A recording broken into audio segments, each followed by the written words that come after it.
Mesdames et messieurs, il est 13 h, bienvenue sur la 7 TV, bienvenue dans ce journal à la une de cette édition, la 3e édition justement de la journée nationale des Daara qui a été célébrée aujourd'hui sous la présidence du chef de l'État, Bassirou Diomaye Faye. Prenant la parole ce matin, il a annoncé la tenue très prochaine des premières assises des Daara. Il s'agira notamment, d'après lui, de repenser la place des Daara dans le système éducatif sénégalais. Et dans le système éducatif, toujours les tensions montent dans les universités. Les étudiants de l'université Assane Seck de Ziguinchor peuvent compter sur le soutien de leurs camarades des différentes régions de Saint-Louis avec la coordination des étudiants de Saint-Louis, à Thiès avec la conférence des amicales d'étudiants de l'université Iba Der Thiam. Les voix estudiantines s'élèvent pour dénoncer cette décision de fermeture perçue comme injuste et répressive. Ces étudiants interpellent les autorités à plutôt mettre en place un dialogue.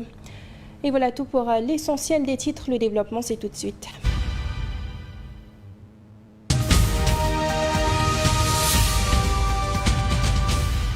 Nous le disions tantôt, la 3e édition de la journée nationale des Daara a été célébrée aujourd'hui à Diamniadio. Lors de son allocution, le président de la République a promis la tenue très prochaine des premières assises des Daara. Selon le président Bassirou Diomaye Faye, ces assises auront comme mission de réfléchir sur les différents défis et opportunités, mais également repenser la place des Daara dans le système éducatif sénégalais. Mesdames et messieurs, face aux défis et aux opportunités qu'offrent les Daara, il est urgent de concevoir une nouvelle approche ambitieuse et inclusive pour en assurer la pérennité et le rayonnement. C'est pourquoi j'annonce aujourd'hui la convocation des premières assises nationales des Daara. Ces assises qui réuniront tous les acteurs concernés, éducateurs, décideurs politiques, familles religieuses, partenaires techniques et financiers, auront pour mission de réfléchir à une refonte en profondeur du système des Daara. Il s'agira, dans le cadre de ces assises, de repenser leur place dans le système éducatif national afin de garantir une équité totale entre tous les enfants sénégalais, quelle que soit leur voie éducative. Sur ce, il est pertinent cet après-midi de revenir sur les efforts déployés jusque-là. En ce sens, depuis 2012, l'État du Sénégal, en collaboration avec ses partenaires au développement, a investi déjà près de 25 milliards de francs CFA dans divers programmes et projets. Mamadou Kanté. La question relative à la modernisation des Daara est l'un des thèmes qui aura le plus cristallisé le débat social ces dernières années. Même si plusieurs points ne font toujours pas l'unanimité, mais plusieurs efforts ont été consentis ces dernières années. Lors de la 2e journée nationale des Daara de l'année dernière, Macky Sall, président d'alors, est revenu en chiffres sur l'argent injecté dans les Daara sous son magistère. Selon lui, depuis 2012, l'État du Sénégal, avec le concours des partenaires au développement, a mis en place des projets et programmes d'envergure nationale représentant un investissement global de plus de 25 milliards de francs CFA. Toujours selon le désormais ancien président, ces efforts ont abouti à la construction de 78 Daara modernes dans plusieurs régions et la réhabilitation de 98 autres Daara qui étaient déjà fonctionnels. Parallèlement, l'accompagnement de 603 Daara, y compris des Daara préscolaires, a permis de relever sensiblement le niveau de vie scolaire de 33 880 bénéficiaires directs en accès et en qualité, sans oublier le recrutement de maîtres coraniques dans la fonction publique, une subvention annuelle de 6 milliards, dont 1 milliard est spécifiquement dédié à une dotation en riz, afin de contribuer à la prise en charge alimentaire des Ndongo Daara et leurs maîtres coraniques pour limiter les effets néfastes de la mendicité. Sur le plan réglementaire, le décret numéro 2023-225 du 18 janvier 2023 a institué la journée nationale des Daara, célébrée chaque 28 novembre de l'année. Une journée renforcée par un autre décret instaurant le Grand Prix international du récital du Saint-Coran, dont l'édition de l'année dernière avait été remportée par Sokhna Ndeye Bousso Diatara.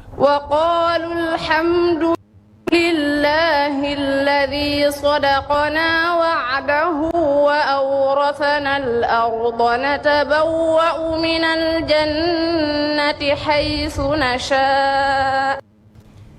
La question de la modernisation des daras, toujours une problématique transversale qui a traversé les régimes au Sénégal, malgré que la question soit soulevée depuis plusieurs années. Maintenant, les daras sont toujours à l'état. À Ouakam, c'est toujours dans un environnement ouvert et hostile que les enfants apprennent le Coran. Un reportage d'Ousmane Ba.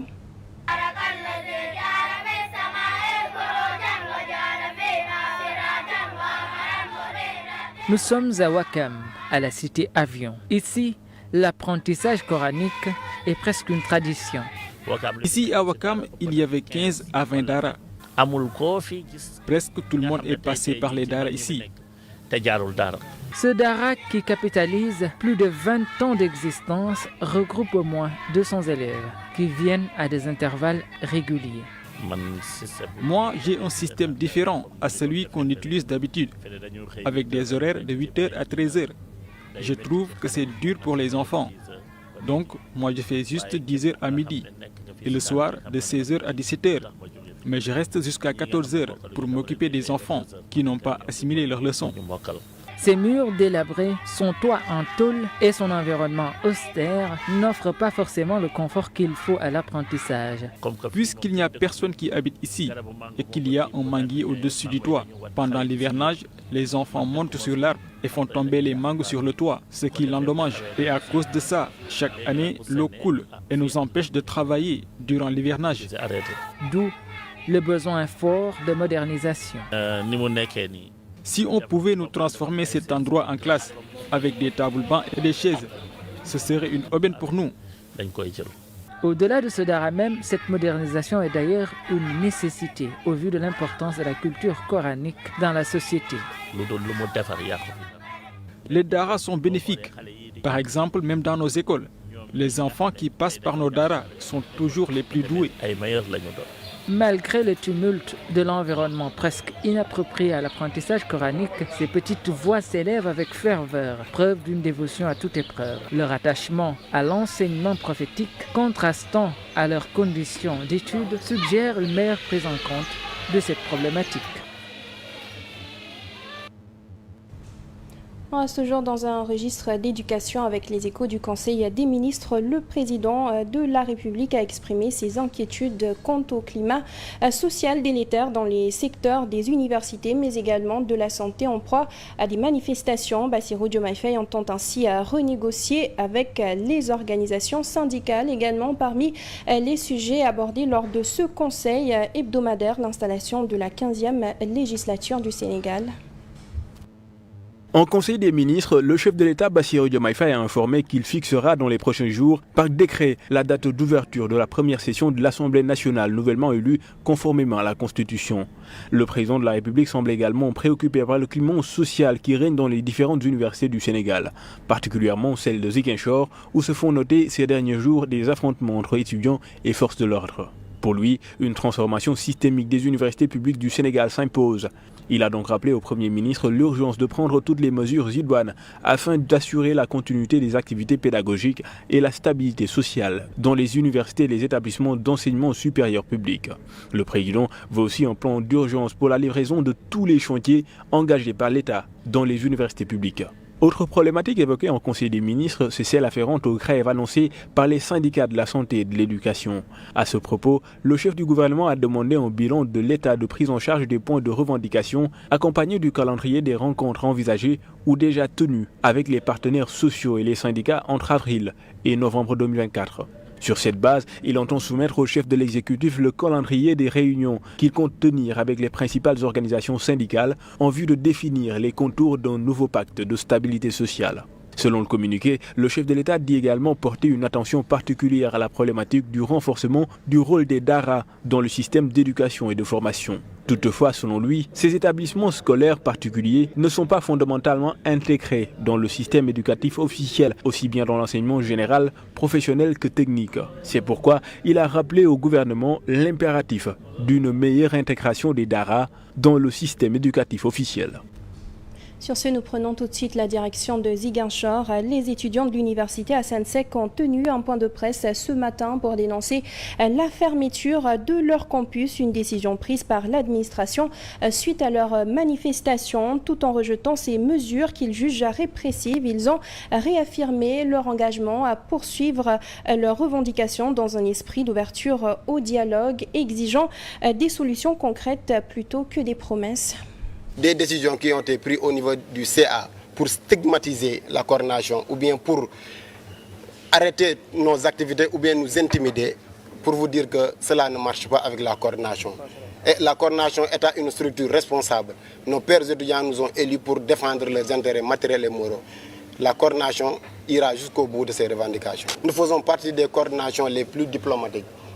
Parce qu'en faisant, c'est-à-dire l'itinéraire de nos activités ou bien de nos démarches, nous avons rencontré le médiateur. Le médiateur nous a mis en rapport avec le gouverneur de la région qui a promis aussi de transmettre notre message. Nous nous étions tenus aussi avec l'administration en premier et dernièrement le tutelle, c'est-à-dire le ministère, 3 fois. Donc pour vous dire qu'en termes de démarches, donc la coordination a eu à mener toutes les démarches nécessaires. La coordination, ce qu'il a besoin, c'est des actions concrètes et non pas des promesses et des engagements.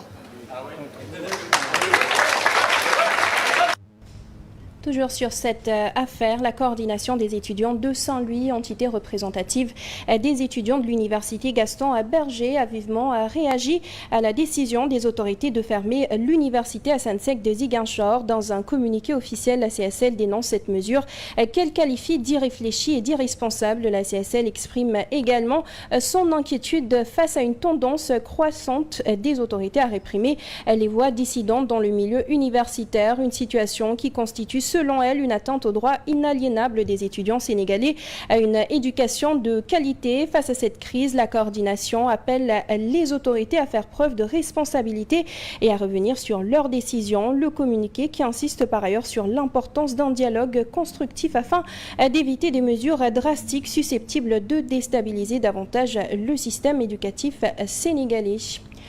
Et du côté de Thiès également, la conférence des amicales d'étudiants de l'université Iba Der Thiam ont manifesté leur solidarité totale envers leurs camarades de Ziguinchor qui font face à une décision perçue comme injuste et répressive. Pour eux, cette fermeture constitue une atteinte directe au droit à l'éducation, un droit fondamental, rappelle-t-il, qui devrait être protégé en toutes circonstances. Ils dénoncent cette tentative d'intimidation et l'instrumentalisation du pouvoir académique qui a pour seul but de réduire, disent-ils, au silence les revendications légitimes des étudiants. Et puis toujours dans le registre des mécontentements en milieu éducatif à Diaraba, dans le département de Saraya, à Kédougou, les élèves du collège de la localité sont très remontés contre les autorités éducatives, particulièrement le ministre de l'Éducation.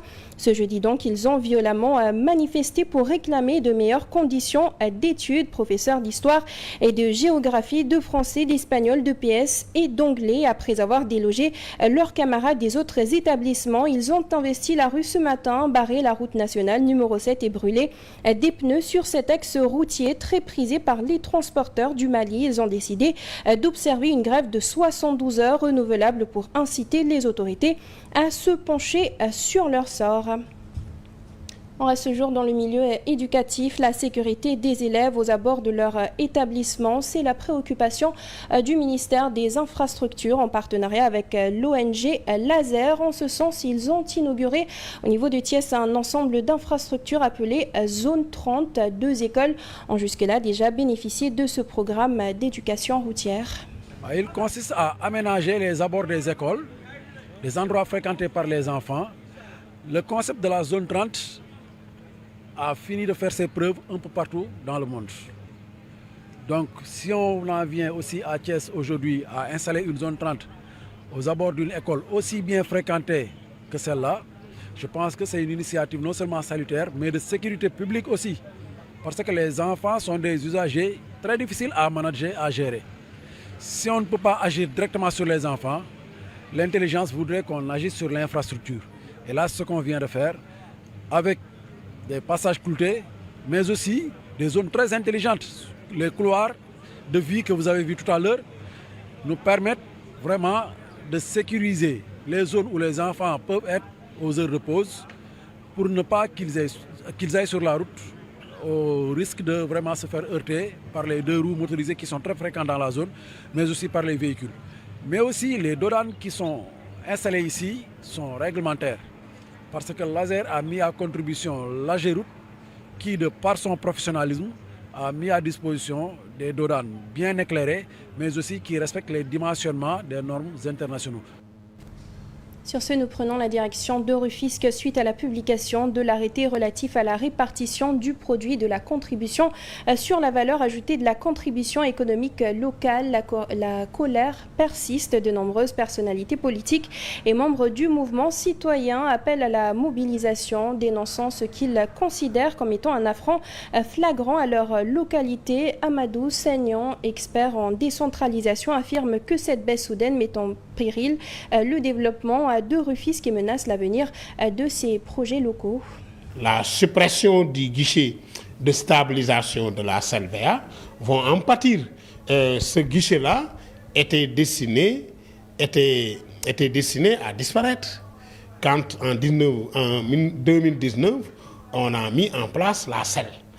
C'était un guichet, une sorte de perfusion pour les communes qui avaient la patente. La patente, tout comme la CEL, c'est un impôt local qui appartient aux collectivités territoriales. Il fallait donc corriger pour justement permettre aux communes qui n'en avaient pas d'en bénéficier. Mais puisque cela entraînait une mort programmée des communes détentrices ou bénéficiaires de la patente, il fallait les maintenir en vie. Nous demandons à l'État, au régime actuel, de rendre permanent ce guichet-là, de faire en sorte que cela ne disparaisse pas. Après Rufisque, nous prenons la direction de Louga pour améliorer les conditions de vie des enfants du village SOS de Louga. Un forage hydraulique et un périmètre maraîcher ont été inaugurés grâce au soutien du groupe Ecobank. Ces infrastructures qui visent à renforcer l'accès à l'eau, à encourager une agriculture durable et à favoriser l'autosuffisance alimentaire pour les enfants. Une initiative saluée par les acteurs locaux. Il s'agit d'un périmètre maraîcher de 3 hectares pour renforcer l'autosuffisance alimentaire et à former les enfants, mais aussi un forage pour garantir un accès durable à l'eau potable. Mise en place du forage et le château d'eau d'une capacité de 7 mètres cubes heure au sein de ce village-là impactera directement 800 bénéficiaires directs, les mamans, les enfants et les jeunes qui sont au village, 15 membres du personnel directement de l'administration, près de 700 élèves et de 20 enseignants à terme. C'est énorme comme impact. Autre impact, 1000 bénéficiaires indirects cette fois-ci, constitués essentiellement des habitants des quartiers environnants qui pourront utiliser le château d'eau en cas de coupure d'eau. Réduction de la facture d'eau d'au moins 100% due à l'exploitation du château d'eau pour les espaces verts, les toilettes. Et actuellement, nous sommes soutenus pour que l'eau puisse aller dans les maisons familiales. Effectivement, l'eau sera à l'école. Ecobank compte étendre cette initiative afin que ce modèle soit partout au Sénégal. Que des entreprises citoyennes comme les nôtres sachent qu'avec peu de choses, on peut changer profondément le destin de beaucoup de personnes, surtout et particulièrement ces enfants qui n'ont pas choisi d'être dans cette position. Nous serons à vos côtés et nous ferons en sorte, au-delà de notre propre contribution, de montrer l'exemple, de drainer l'initiative au-delà des murs de Ecobank, d'apporter d'autres partenaires pour que ce modèle se réplique dans tous les villages SOS du Sénégal. Un projet symbolique mais aussi porteur d'avenir pour le village d'enfants SOS et toute la région de Louga. Et pour terminer, le Conseil constitutionnel a proclamé les résultats définitifs des élections législatives anticipées du 17 novembre dernier. Sans surprise, ces résultats confirment les tendances provisoires annoncées par la Commission nationale de recensement des votes. La liste de PASTEF dirigée par le Premier ministre Ousmane Sonko sort largement victorieuse avec 130 des 165 sièges du Parlement, consolidant ainsi sa majorité. En vertu de l'article 92 de la Constitution et de l'article 2 de la loi organique numéro 2016-23 du 14 juillet 2016, le Conseil constitutionnel a rendu les résultats définitifs des élections législatives anticipées du 17 novembre 2024. Après en avoir délibéré conformément à la loi et après avoir procédé au réajustement et redressement nécessaires, considérant également qu'aucune contestation n'a été déposée au terme du délai prescrit, le Conseil constitutionnel a établi les résultats comme suit. Pour 7 371 891 électeurs inscrits sur le fichier électoral, 3 650 120 ont participé au scrutin, dont 3 623 633 de suffrages valablement exprimés.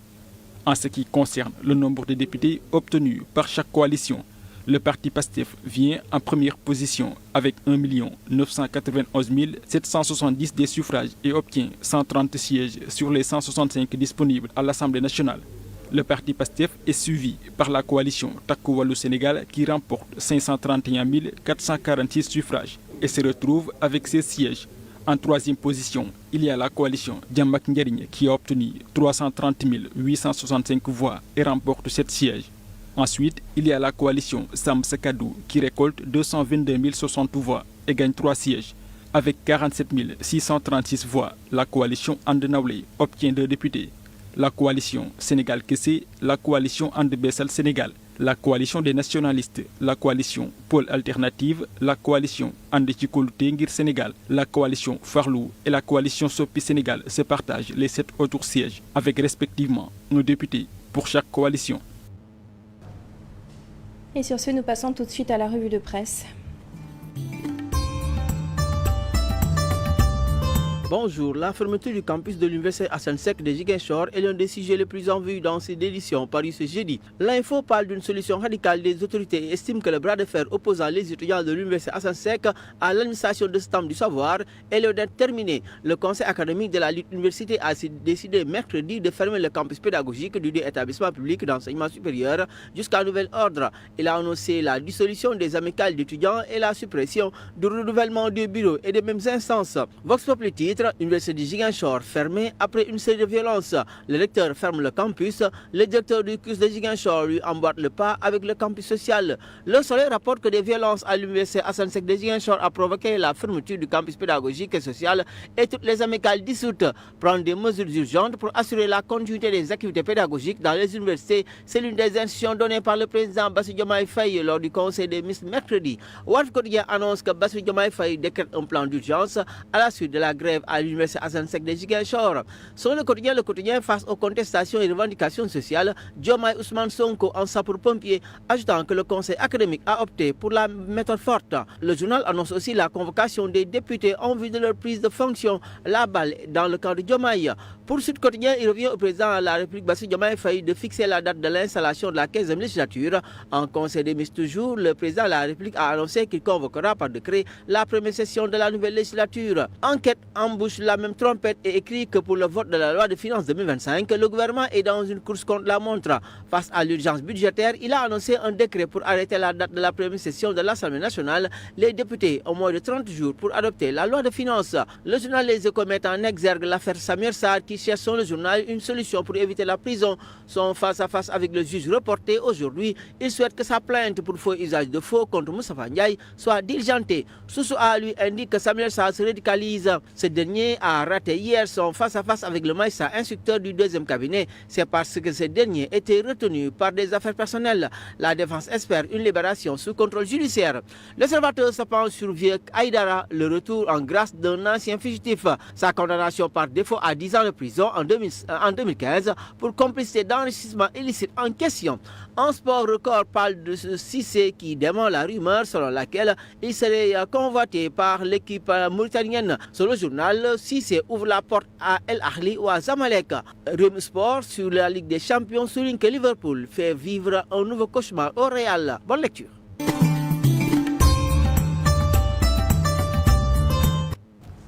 Et c'est la fin de ce journal. Merci à vous de l'avoir suivi. À 14h, vous avez le Wolof. Merci, bonne suite de programme sur la 7 TV.